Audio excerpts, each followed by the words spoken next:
Today, we need to leave the riverine valley civilizations behind and take to the seas as we explore this expansive economic maritime trade relationship that is a product of the entire culture of the Hellenic world or the area surrounding the Aegean. You know them as the ancient Greeks. Our focus today is really the Battle of Salamis. To do that, we do need to incorporate the Persian and the Peloponnesian Wars, so let's get to it. Our story begins here. This is the Aegean. It is the area surrounding the Aegean, including Greece and Turkey and other places from our kind of current world, not just that peninsula that you now know as Greece.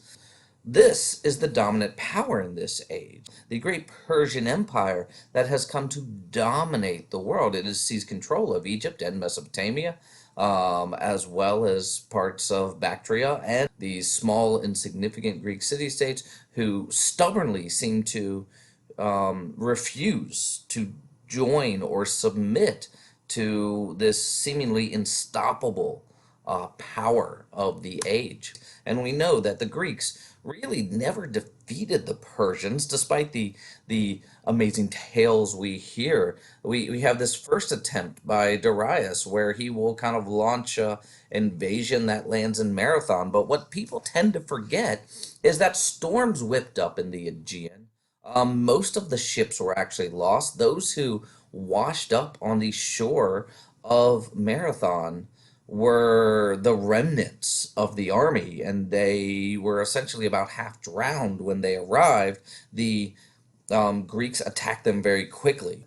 The second Greco-Persian conflict, of course, is by his son Xerxes, and this is the one most of you are familiar with.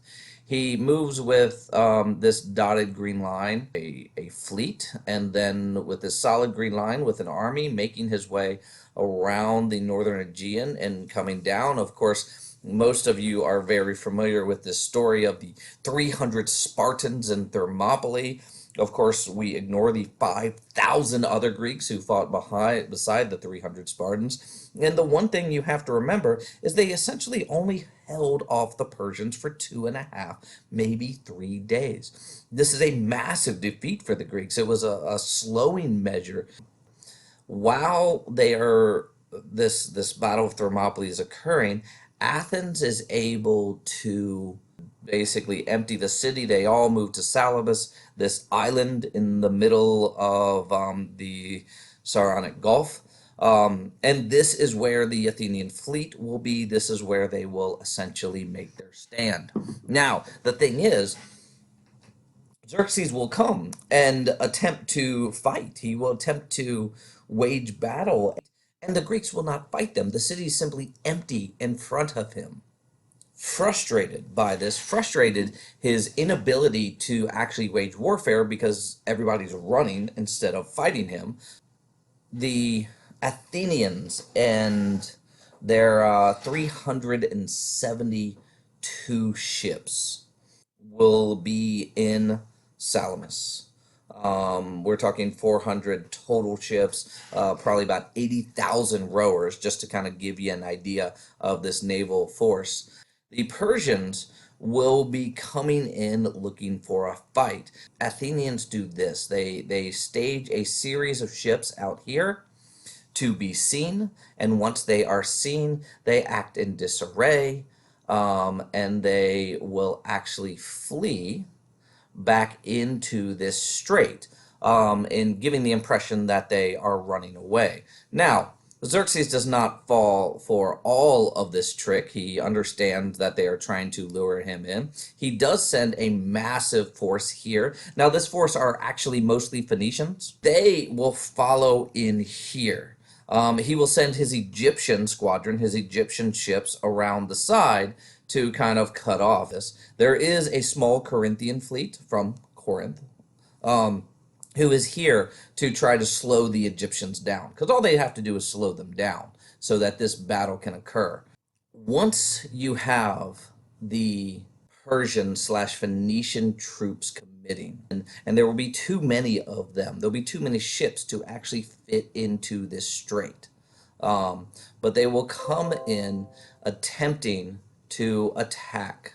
They will actually be laying in wait. And as soon as the Phoenicians come in and start arraying against them, the united Greek forces, if you will, again, mostly Athenians, will be waiting for the winds to change. And as soon as they do, they will launch a broadside attack directly into the Phoenician ships who are packed tightly in here.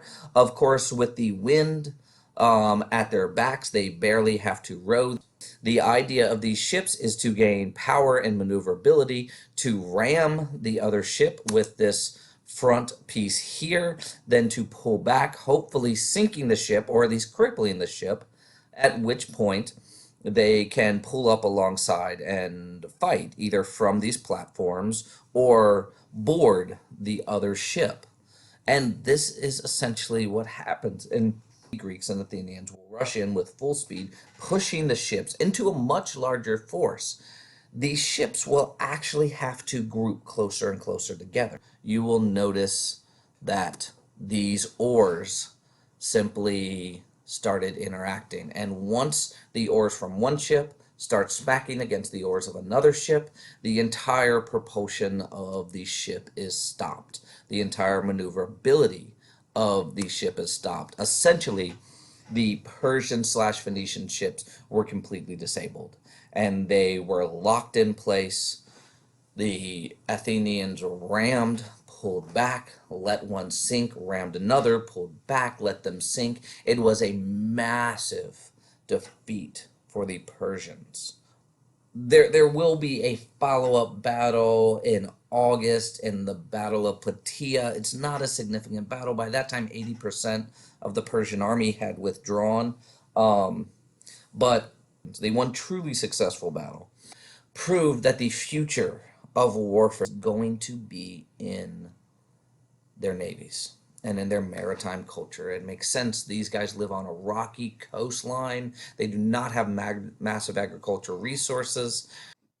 They will quickly form this thing called the Delian League. It was a pact, a treaty, if you will, that most, not all, of the Greek city-states will agree to ally together in order to prevent attack by the Persian. The only thing the Delian League was, it was a mutual agreement to build and man warships because they saw that as their future. The problem, of course, with all this is that this is the golden age of Greece when these city-states really took to international trade, and nobody more so than the Athenians. They will actually be more proficient at building ships, so several of the smaller city-states will actually pay them to build the ships for them. But that means Athens becomes a hub of shipbuilding, and in the process, they thrive. This is when the Acropolis and the Parthenon and the Agora and all those temples you think of when you think of ancient Athens were done. But some of these other city-states started to feared the growth of this city-state and its influence. So Corinth and Thebes, among others, got together and incorporated Sparta to actually oppose this. Please remember, Sparta is one of the only city-states who did not join the deal. You now have a situation where all of these in yellow are Sparta and her allies. You'll notice many of them are based on the Peloponnesus, this peninsula, which is why we will call this the Peloponnesian War. And all the kind of, I don't know, baby poo orange you see are Athens and her allies. They will hold on to that title of the Delian League. So it becomes the Peloponnesian versus the Delian League. All of the Delian League or Athenian allies are really maritime powers. These are the ones who make their living from the sea and from trade. Whereas allies of Sparta, these are the greatest armies. Corinth and Thebes have more powerful armies than Athens. Sparta, of course, will have one of the most effective land-based fighting forces. So now you have a situation. You have a powerful army who does not want to fight on the sea, and a powerful navy who does not want to fight on land. And you have these two forces arrayed against each other, not wanting to actually fight. So what happens is every summer, the Athenians and their allies will actually raid the coast. Sparta and her allies will march their armies over to Athens and some of these others, attempting to have a fight. But the Athenians will simply hide behind these walls that are built around their city and continue between their port and their city to have this protected environment. The Spartans, frustrated, will year after year after year burn all the crops and burn the countryside. For the first time in history, you have a city, a civilization, a society who will live exclusively or mostly on the direct importation of food. Eventually, the story ends with Sparta unable to make headway. They actually ally with Persia. Now, the story is more complicated, but it's worth understanding. This is a maritime society in which their economics, their warfare is based on the sea. It's going to create a cosmopolitan even culture where they are mixing with other societies. We see Athenian trade bases spread throughout the Western world. In fact, most Athenian bases we don't find in Athens. We find them elsewhere as they are shipping olive oil. And this is the world, this opening up of the world through the opportunities that wars in Persia and the Peloponnesian battles kind of brought about is what's going to kind of launch us into our next stage, where the focus comes away from central Mesopotamia and Egypt, although there's powers that remain there, and focuses more on the greater Mediterranean, because those are the civilizations we'll need to look at next.